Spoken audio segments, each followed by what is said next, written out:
The fluorescent lights of Gate B12 cast harsh shadows across the bustling terminal as passengers lined up for Flight 447 to Chicago. Among them stood Maya Richardson, 32, impeccably dressed in a tailored navy blazer, her carry-on bearing subtle designer details that spoke of success without screaming for attention. She checked her Platinum American Express card one more time, then approached the gate agent's desk with the confident stride of someone accustomed to being heard. "Good evening," Maya said, her voice warm but professional. "I'd like to upgrade to first class, please. I have the miles, and I can see several open seats on the board." The gate agent, Jessica, a blonde woman in her mid-20s, barely glanced up from her computer screen. Her name tag caught the light as she typed with deliberate slowness. "Sorry, upgrades are only available to our premium members." Maya's eyebrows lifted slightly. She slid her executive platinum card across the counter. "I am a premium member. Top tier, actually." Jessica finally looked up, her eyes scanning Maya from head to toe with poorly concealed judgment. Around them, other passengers had begun to notice the interaction. A businessman with his phone out pretended to scroll through emails while clearly eavesdropping. A family of 4 paused their conversation to watch. "This card." Jessica picked it up between 2 fingers, as if it might contaminate her. "Are you sure this is yours?" The question hung in the air like smoke. Maya's jaw tightened imperceptibly, but her voice remained steady. "Excuse me? I mean, these premium cards, they're usually for, well, you know, business travelers, corporate executives." Jessica's tone dripped with assumption. "Maybe you're traveling on someone else's account?" A man behind Maya in line shifted uncomfortably. A teenager across the gate area had her phone up now, not even pretending she wasn't recording. The businessman's wife nudged him, nodding toward the unfolding scene. Maya leaned forward slightly, her voice dropping to that dangerous calm that anyone who knew her would recognize as a storm warning. "I can assure you, Ms." She glanced at the name tag. "Ms. Peters, that this is my card, my account, my miles, and my upgrade request." Jessica's face flushed pink, but she doubled down. "Look, I don't make the rules. The system shows that first class is reserved for our most frequent flyers. Maybe you could try the premium economy. It's really quite nice. The system." Maya repeated the words slowly, each syllable weighted with meaning. "And what exactly does your system say about my travel history?" Jessica clicked through several screens, her confidence wavering as she scrolled. "Well, it shows. I mean, there's obviously some kind of error here, but..." "But what?" "But premium status requires significant business travel, corporate accounts, that sort of thing. And typically, our executive members are..." She gestured vaguely at Maya's appearance. The terminal seemed to quiet around them. Even the usual airport announcements felt muted. Maya straightened to her full height, and something in her posture made Jessica take an involuntary step back. "Typically, your executive members are what, exactly?" Jessica glanced around, suddenly aware of the growing audience. Phones were definitely out now. Someone whispered, "This is going on TikTok." Another passenger muttered, "Are you kidding me right now?" "I didn't mean anything by it," Jessica backpedaled, but her voice carried that particular brand of defensiveness that only made things worse. "It's just unusual, that's all. I have to verify these things. Company policy." Maya placed both hands flat on the counter, her diamond engagement ring catching the light. When she spoke, her voice carried across the gate area with crystalline clarity. "Company policy to question black passengers about whether they can afford first class? Company policy to assume I'm using someone else's credit card? Company policy to treat premium members like criminals?" "That's not what I..." Jessica started, but Maya cut her off. "Then what exactly are you saying?" The gate area had fallen completely silent now. Even the crying baby 2 gates over seemed to have paused. A man in a pilot's uniform had stopped mid-stride, turning to watch the confrontation. Flight attendants preparing for boarding stood frozen at the nearby counter. Jessica looked to her colleague for support, but found only horrified expressions. "Ma'am, if you could just lower your voice." "Lower my voice?" Maya's eyebrows shot up. "I'm speaking at a perfectly normal volume. Unless you're suggesting that black women should whisper when requesting the services they've paid for?" A woman near the window called out, "You go, girl!" Another passenger, an elderly black man in a minister's collar, nodded approvingly. "That's right, sister. Stand your ground." Jessica's face went from pink to red to a splotchy combination of both. I need to call my supervisor." "Yes," Maya said, her voice carrying deadly calm. "I think you do." As Jessica fumbled for her radio with shaking hands, Maya turned slightly to acknowledge the supportive murmurs from the crowd. But her eyes held something that no one could quite identify yet. Not just anger, not just dignity, power. Raw, undiluted power that hadn't even begun to reveal itself. The radio crackled to life. "Gate B12 to operations. I need a supervisor at my location immediately." Maya smiled then, a slow, knowing curve of lips that made Jessica's hands tremble even more. "Do I really belong in first class?" she asked, her voice carrying to every corner of the gate area. The question sounded innocent enough, but something in her tone suggested that everyone present was about to find out exactly what belonging looked like. Within minutes, Supervisor Mark Henderson arrived. A man in his 50s whose rumpled shirt and coffee-stained tie suggested he'd been dealing with problems all day. He approached the counter with the weary expression of someone who'd broken up too many gate disputes. "What seems to be the problem here?" Mark asked, not bothering to look at Maya directly. Jessica jumped at the chance to control the narrative. "This passenger is causing a disturbance. She's demanding an upgrade, but won't provide proper verification. When I tried to follow protocol, she started— Well, you can see how she's acting." Maya remained perfectly still, but the businessman behind her snorted audibly. "That's not what happened," he called out. "Lady, you were completely out of line." Mark held up a hand. "Sir, please, let me handle this." He finally turned to Maya, his eyes doing that same scanning assessment Jessica had performed. "Ma'am, I understand you're upset, but we do have procedures. Procedures that involve questioning whether black customers can afford first-class tickets." Maya interrupted, her voice carrying that same dangerous calm. "Or procedures that assume premium credit cards must belong to someone else?" Mark's expression tightened. Around them, the crowd was growing. Passengers from other gates had begun to drift over, drawn by the commotion. Someone in the back called out, "This is discrimination!"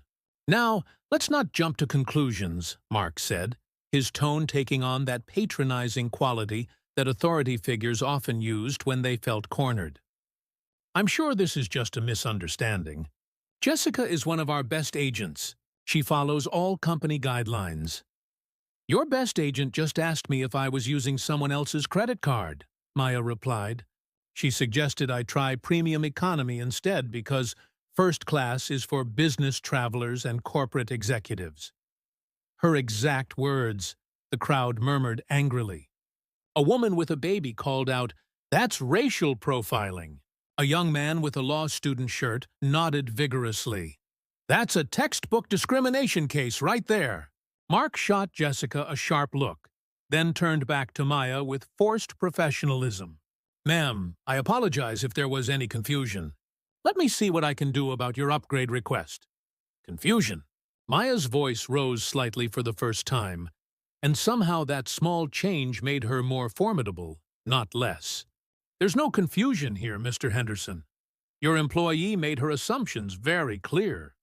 Mark was clearly calculating damage control. He glanced at the phones recording everything, at the growing crowd of witnesses, at the other airline employees who had stopped their work to watch. "Perhaps we could discuss this privately." "No." Maya's response was sharp as a blade. "We'll discuss it right here, where everyone can hear your company's response to discrimination." Jessica finally found her voice again, but it came out as a whine. "I was just doing my job." Corporate tells us to verify premium requests. Some people try to scam the system. Some people. Maya stepped closer to the counter, and Jessica actually backed up. Which people specifically? What exactly do these some people look like? I didn't mean... You meant exactly what you said. Maya's voice could have cut glass. And now you're trying to gaslight me and everyone here who heard you. The pilot who had been watching earlier approached the counter. Captain Rodriguez, according to his name tag, looked between Maya and the gate agents with growing concern. Is there a problem with boarding? He asked Mark. We're scheduled to push back in 15 minutes.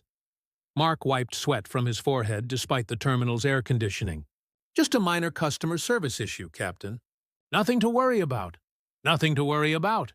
Maya turned to face the captain directly. Your gate staff refused my upgrade request and questioned whether I could afford first class.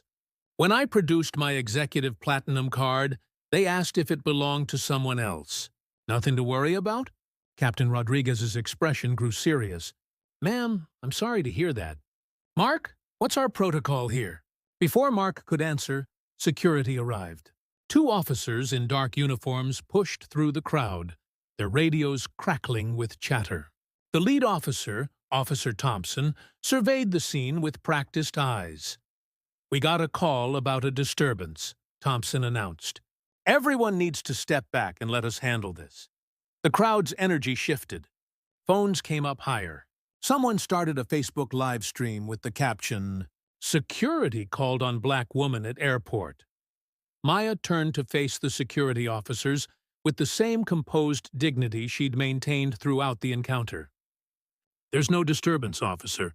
I requested an upgrade, was denied based on discriminatory assumptions, and asked to speak with a supervisor. That's not a crime. Thompson looked to Mark for guidance. Mark was clearly in over his head now, sweating through his shirt and glancing nervously at the crowd. The passenger was raising her voice, causing a scene. Mark said weakly, We just need to de-escalate. I recorded the whole thing, the businessman interrupted, holding up his phone. Lady never raised her voice once. Your people were completely out of line. Same here, added the woman with the baby. This is discrimination, plain and simple. Officer Thompson found himself in the uncomfortable position of potentially arresting someone who appeared to be the victim rather than the perpetrator. The optics were terrible.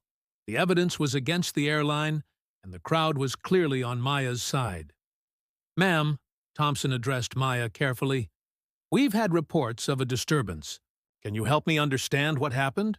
Maya nodded slowly, her composure never breaking. Of course, officer. I approached the counter to request a first-class upgrade using my executive platinum status and miles.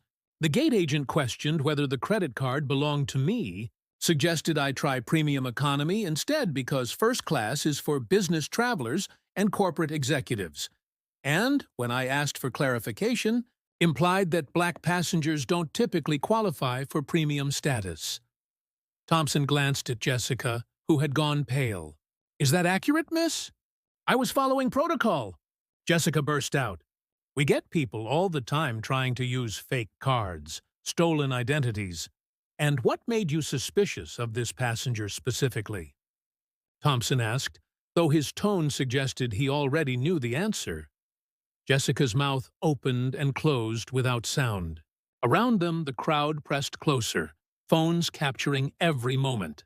The story was already spreading across social media. Airline discrimination was trending on Twitter.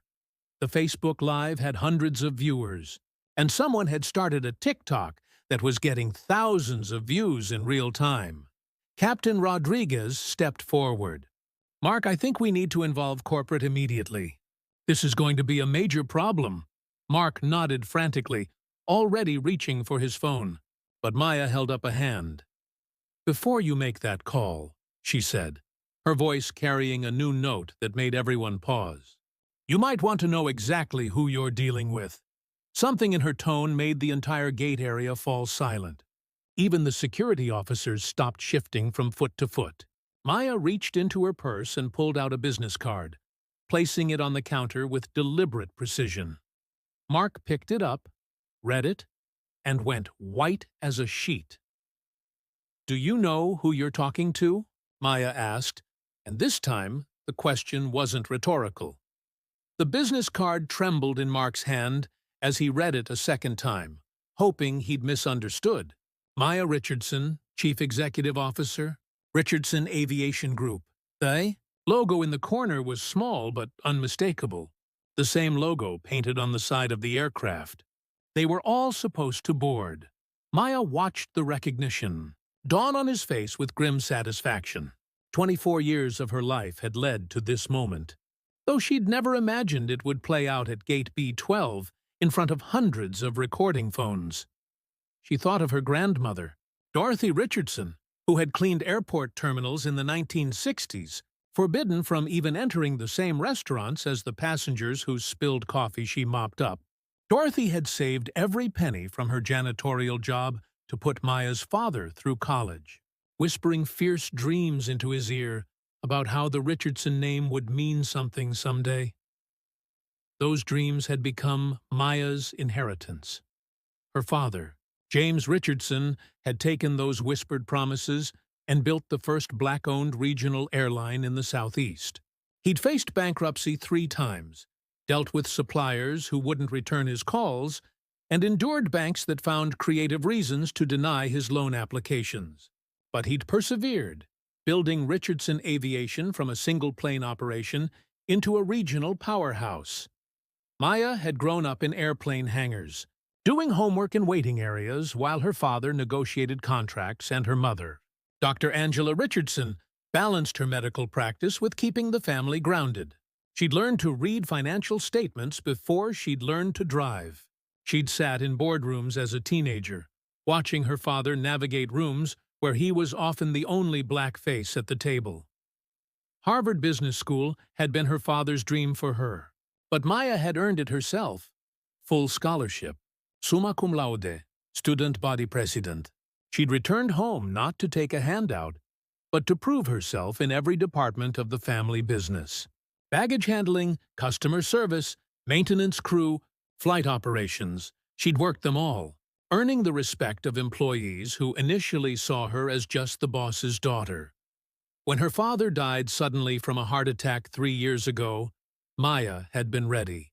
At 29, she'd become the youngest CEO in the industry and one of only 3 black women running a major aviation company. The board had tested her resolve immediately, suggesting she might want to consider a more experienced interim CEO while she grew into the role. She'd fired half of them within 6 months and replaced them with people who believed in her vision.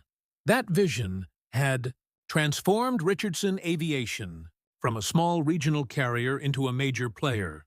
Strategic partnerships with international airlines, innovative customer service programs, industry-leading safety records, and a company culture that celebrated diversity as a competitive advantage. Under Maya's leadership, Richardson Aviation had become the fastest-growing airline in the country. But growth brought scrutiny, and scrutiny brought challenges she'd never anticipated. The aviation industry was still overwhelmingly white and male, and Maya had quickly learned that success didn't insulate her from assumptions and microaggressions. Board meetings where her ideas were credited to male colleagues, industry conferences where she was mistaken for someone's assistant, media interviews that focused more on her appearance than her business acumen. She'd developed armor against it all: professional grace, unflappable composure, and the kind of strategic thinking that turned every slight into an opportunity for education. Her grandmother's voice still whispered in her ear during difficult moments, "Baby, they can't stop what they can't break." And Richardson women don't break. The stakes tonight went far beyond a simple upgrade denial. Maya had been returning from a crucial meeting in New York, where she'd just secured a $2.3 billion contract that would position Richardson Aviation as a major player in international markets. The deal would create thousands of jobs, expand routes to 12 new destinations, and cement her company's reputation as an industry leader. But that contract came with scrutiny from federal regulators, partnership agreements with international carriers, and media attention that would examine every aspect of her business. One viral video of discrimination could derail months of negotiations. Corporate partners were increasingly sensitive to social media backlash. Government contracts could be canceled over optics. Maya's phone had already buzzed 17 times in the past 10 minutes.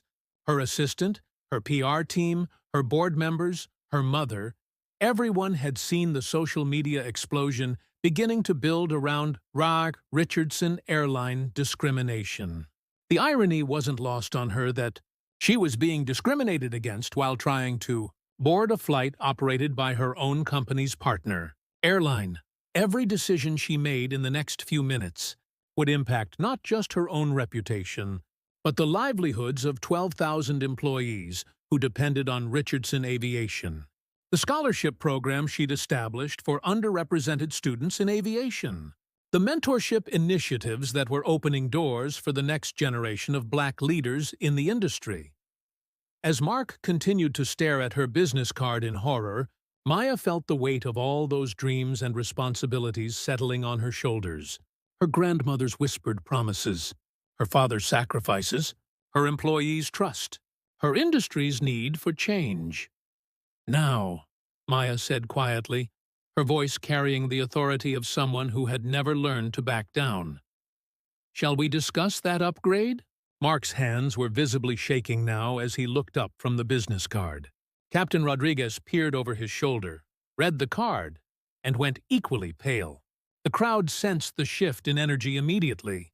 Phones came up higher, people pressed closer, and someone in the back called out, "What does it say?" Maya let the silence stretch, watching the panic bloom across the airline employees' faces.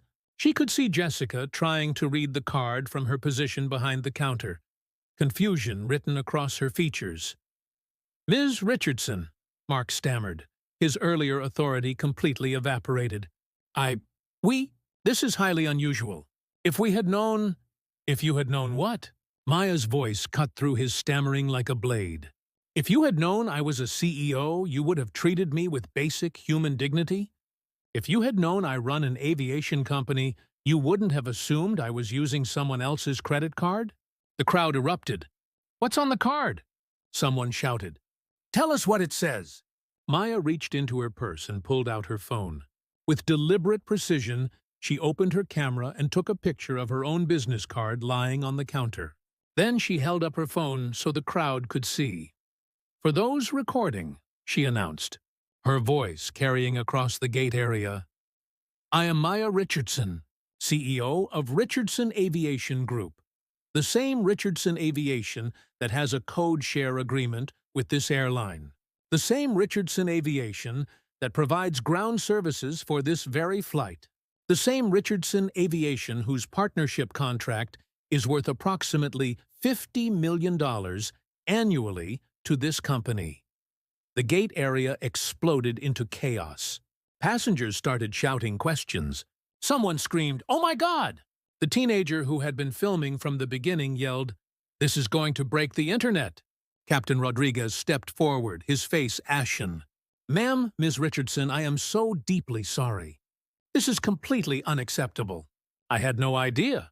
"You had no idea because you didn't need to have an idea," Maya interrupted. "Every passenger deserves to be treated with respect, whether they're a CEO or a college student flying home for the first time. The problem isn't that you didn't recognize me. The problem is that your staff made assumptions based on the color of my skin." Officer Thompson, who had been standing awkwardly to the side, cleared his throat. "Ma'am, I think we can all agree this was a misunderstanding." "No." Maya turned to face him directly. "This wasn't a misunderstanding. A misunderstanding is when someone mishears your name or gets confused about departure times. This was racial profiling, pure and simple." Jessica finally found her voice, though it came out as a desperate whisper. "I didn't know. I never meant. I was just doing my job." Maya walked around the counter, causing several employees to step back instinctively. She wasn't tall, barely 5'6", but she carried herself with the kind of presence that made rooms go quiet. When she spoke, her voice was calm but carried the weight of absolute authority. "Jessica, let me explain something to you. When you questioned whether my credit card belonged to me, you weren't doing your job. When you suggested I try premium economy because first class is for business travelers and corporate executives, you weren't following protocol. When you assumed I couldn't afford an upgrade, you were making judgments based on unconscious bias at best and conscious racism at worst." Jessica started crying, but Maya wasn't finished. "And the worst part? You doubled down. When I challenged your assumptions, you called security. You tried to paint me as the problem. You attempted to gaslight me and everyone watching into believing that your discrimination was actually my fault for having the audacity to speak up about it." The crowd was filming everything, and Maya was acutely aware that this moment was being broadcast live to thousands of people. Her PR training kicked in, but more than that, her grandmother's voice whispered in her ear, "This is your moment, baby. Make it count." "I want everyone here to understand something," Maya continued, turning to address the crowd directly. "Oh, this isn't about me being a CEO. This isn't about my company's relationship with this airline. This is about the fact that in 2023, Black passengers are still being treated like second-class citizens in American airports." She pulled out her phone and opened her Notes app, reading from prepared remarks that she'd never imagined she'd need to give at an airport gate. According to the Department of Transportation, Black passengers are 50% more likely to be denied upgrades, twice as likely to be questioned about their tickets, and 3 times more likely to have security called during routine customer service interactions. These aren't statistics. These are the lived experiences of millions of travelers who just want to get from point A to point B with dignity intact. Mark was frantically typing on his phone, probably trying to reach corporate leadership. Captain Rodriguez looked like he wanted to disappear into the floor, but Jessica just stared at Maya with a mixture of terror and dawning realization. "Ms. Richardson," Mark interrupted desperately, "perhaps we could continue this conversation in private? I'm sure we can reach an accommodation." "An accommodation?" Maya's eyebrows shot up. "I don't need an accommodation, Mr. Henderson. I need accountability. Your employee discriminated against me in front of hundreds of witnesses. It's been recorded from multiple angles. It's already trending on social media. And now you want to have a private conversation to make this go away?" She gestured to the crowd, many of whom were nodding and murmuring agreement. The businessman who had defended her earlier called out, "Don't let them cover this up." Maya smiled then, but it wasn't a friendly expression. It was the smile of someone who had spent years navigating boardrooms full of people who underestimated her, who had built a multi-million-dollar company despite every obstacle thrown in her path, who had learned to turn every challenge into opportunity. "Here's what's going to happen," she said, her voice carrying absolute certainty. "I'm going to board this flight, in first class, using the upgrade I was entitled to from the beginning. I'm going to document every moment of this experience, and tomorrow morning, my legal team and I are going to have a very interesting conversation with your corporate leadership about systemic discrimination and what accountability looks like in the aviation industry." Mark's phone was buzzing incessantly now. He glanced at it and went even paler, if that was possible. "Ma'am, I'm getting calls from corporate. They want to speak with you directly. The CEO of our company is personally—" "I'm sure he is," Maya interrupted, "and he'll have that opportunity. But first, I believe there's a flight to board." She turned to Captain Rodriguez, who stood straighter under her gaze. "Captain, as a fellow aviation professional, I trust you'll ensure that the rest of this flight proceeds without incident?" "Yes, ma'am, absolutely. You have my word." Maya nodded, then turned back to the crowd. Her voice carried across the gate area with perfect clarity. "Do you know who you're talking to now?" The question hung in the air like a thunderclap, and everyone present understood that they had just witnessed the moment when the balance of power shifted completely. The gate area had transformed into a social media battlefield. Within minutes of Maya's revelation, Trana Richardson airline discrimination was trending #2 on Twitter, behind only a celebrity scandal. The teenager who had been recording from the beginning was live streaming to over 50,000 viewers on TikTok, her comment section exploding with outrage and support. "Y'all, this is insane," she narrated to her phone. "A CEO just got racially profiled trying to board her own partner airline's flight." Maya's phone buzzed with an incoming call. She glanced at the screen and her expression grew serious. "Excuse me one moment," she said to the crowd, then answered with crisp professionalism. "Maya Richardson." "Maya, it's David Chen, your head of PR. The internet is on fire. We've got CNN trying to reach you. The Washington Post wants a statement. And somebody got Anderson Cooper's producer on the phone. What's your play here?" Maya looked around at the chaos she'd unleashed. Mark frantically texting corporate, Jessica crying behind the counter, Captain Rodriguez trying to restore order, passengers filming everything while simultaneously rebooking flights on other airlines. "David, I'm going to handle this personally. Make sure our legal team is standing by and get our crisis communications protocol ready. But I want to be very clear. We're not backing down from this." "Copy that, boss. Your mom called too. She saw it on Facebook." Maya almost smiled at that. Dr. Angela. Richardson had exactly 3 Facebook friends, but somehow always managed to see everything important within minutes of it happening. Mark approached hesitantly, his phone clutched in his white-knuckled grip. "Ms. Richardson, I have Robert Sterling, our CEO, on the line. He's asking to speak with you directly." "I'm sure he is," Maya replied coolly. She gestured to the crowd of passengers, many of whom were still filming. "But first, let's address the immediate situation. These passengers have been delayed because of your employees' discrimination. What are you going to do about that?" Before Mark could answer, a new voice cut through the noise. "What I'm going to do is personally apologize and make this right." Everyone turned to see a distinguished man in an expensive suit striding through the crowd. Robert Sterling, CEO of Aero National Airlines, looked every inch the corporate executive. Silver hair, confident bearing, and the kind of commanding presence that came from decades in boardrooms. The crowd recognized the shift in energy immediately. Someone called out, "Is that their CEO?" Another voice. "This keeps getting better."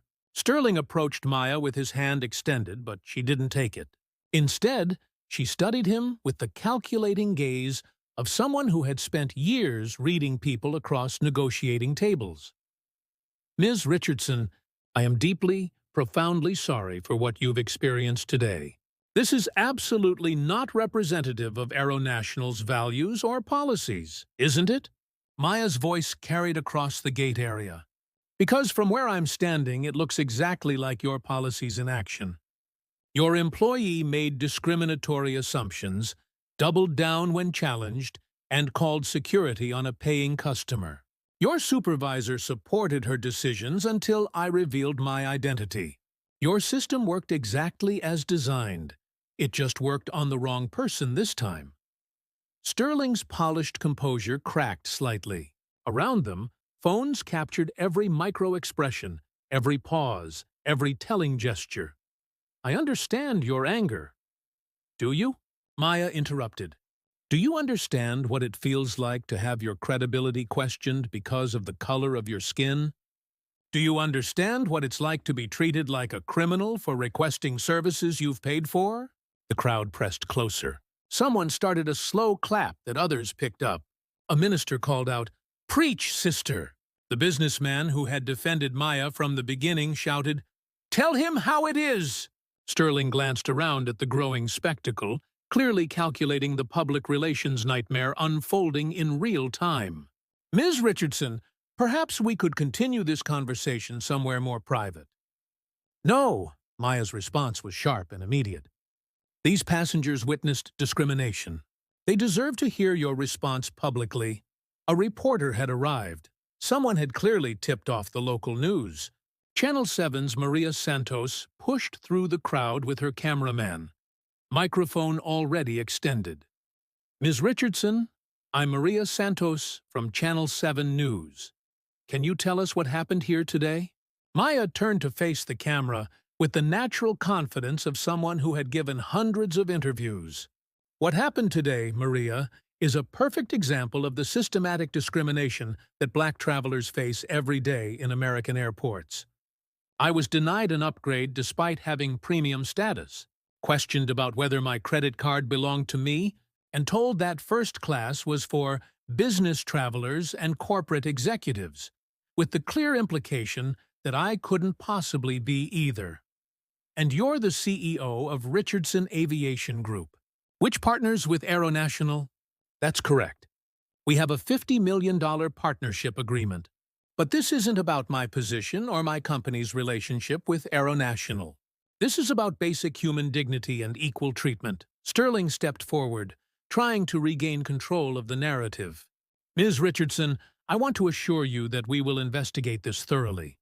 The employees involved will face appropriate consequences, and we will implement additional training. Training? Maya's voice rose for the first time, and the raw power behind it made several people step back. Mr. Sterling, your employee knew exactly what she was doing. She wasn't confused about policy. She wasn't undertrained. She made conscious choices based on racial bias, and when challenged, she doubled down. The Channel 7 reporter thrust her microphone toward Sterling. Sir, what's your response to allegations that this represents a pattern of discrimination at AeroNational? Sterling's media training kicked in, but he was clearly struggling. We absolutely do not tolerate discrimination in any form. This appears to be an isolated incident involving a single employee who will face appropriate disciplinary action. Isolated? Maya pulled out her phone and opened her Twitter app. In the 30 minutes since this started, I've received over 400 messages from black passengers sharing similar experiences with your airline. Would you like me to read some of them on camera? Sterling went pale. The reporter's eyes lit up. This was turning into a much bigger story than she'd expected. Maya began reading from her phone. Denied upgrades despite status. Questioned about stolen credit cards. Asked if I was flying on my employer's account. Security called for asking about delayed flights. She looked up at Sterling. All AeroNational, all within the past 6 months. Still think it's isolated? The crowd erupted in angry murmurs. Someone shouted, Class action lawsuit! Another voice, Boycott AeroNational! Sterling was sweating now, despite the terminal's air conditioning. His phone was buzzing incessantly, probably his board of directors, his PR team, his legal department, all trying to manage a crisis that was spiraling completely out of control. Ms. Richardson, he said desperately, what would you like us to do? How can we make this right? Maya smiled then, and everyone present understood that the real reckoning was about to begin.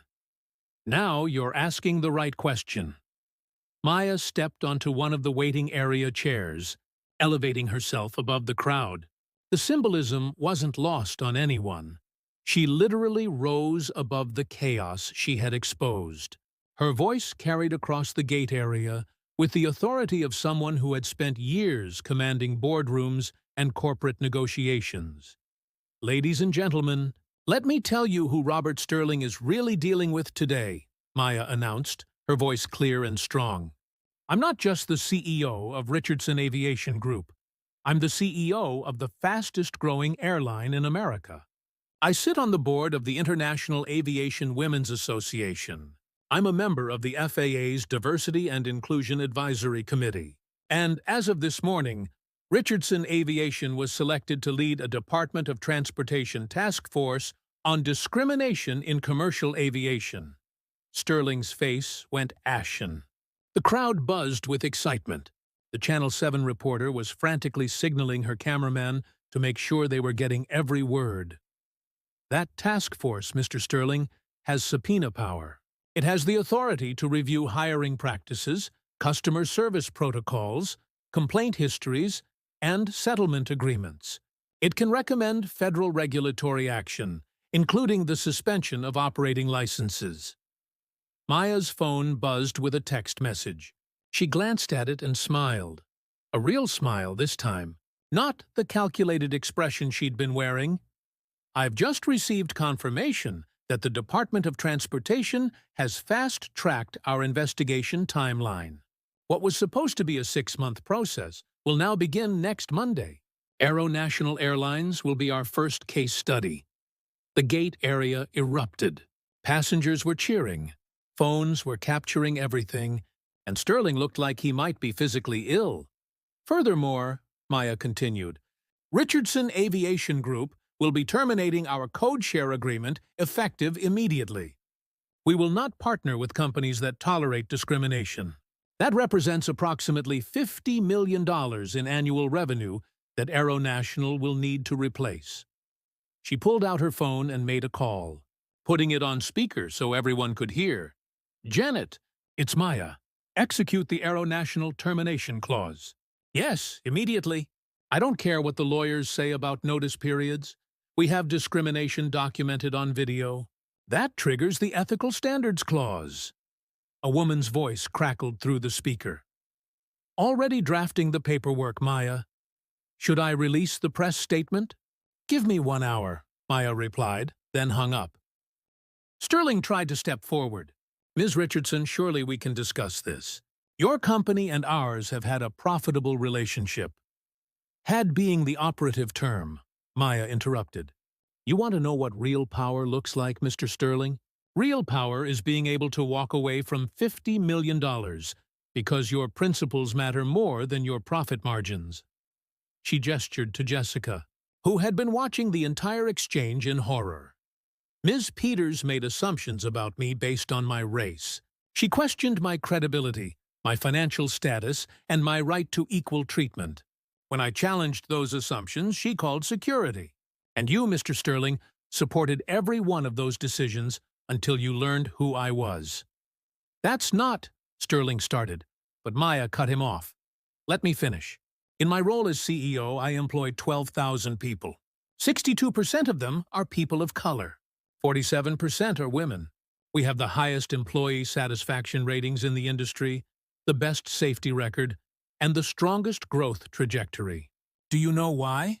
The crowd had gone completely silent, hanging on every word. "Because we don't tolerate discrimination.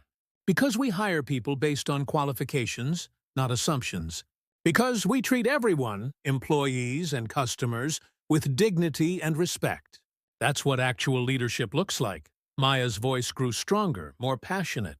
"Every day, Black passengers, Latino passengers, Muslim passengers, LGBTQ+ passengers face discrimination in airports across America.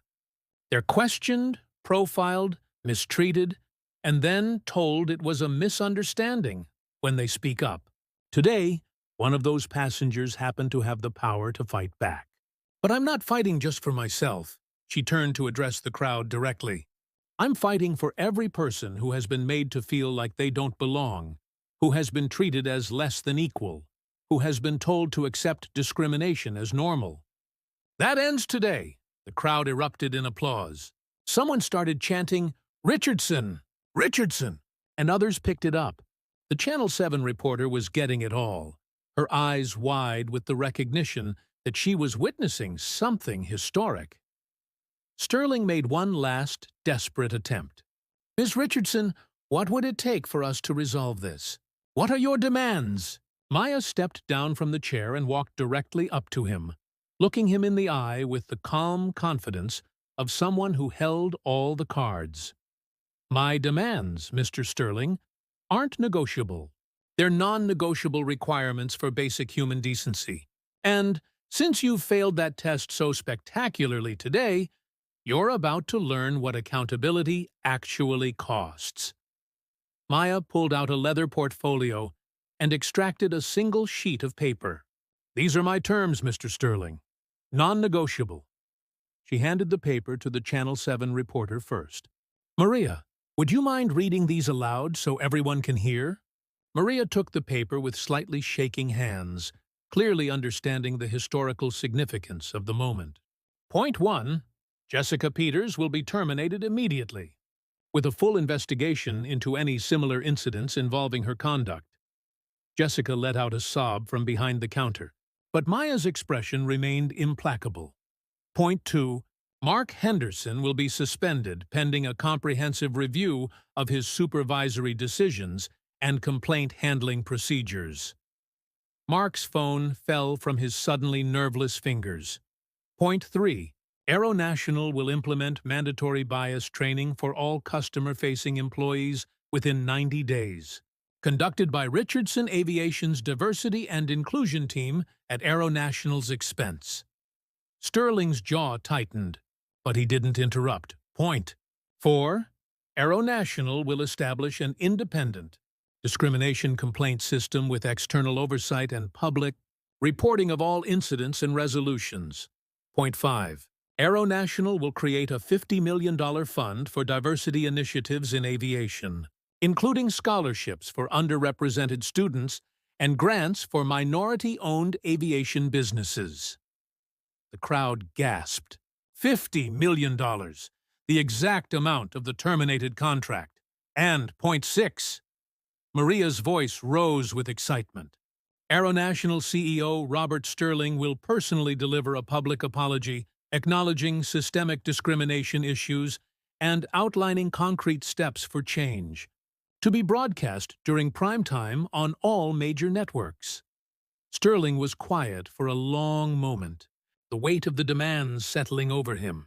Around them, passengers were filming, reporters were calling in stories, and social media was exploding with reaction to the unprecedented corporate accountability playing out in real time. "And if we refuse?" Sterling asked quietly. Maya's smile was sharp as a blade.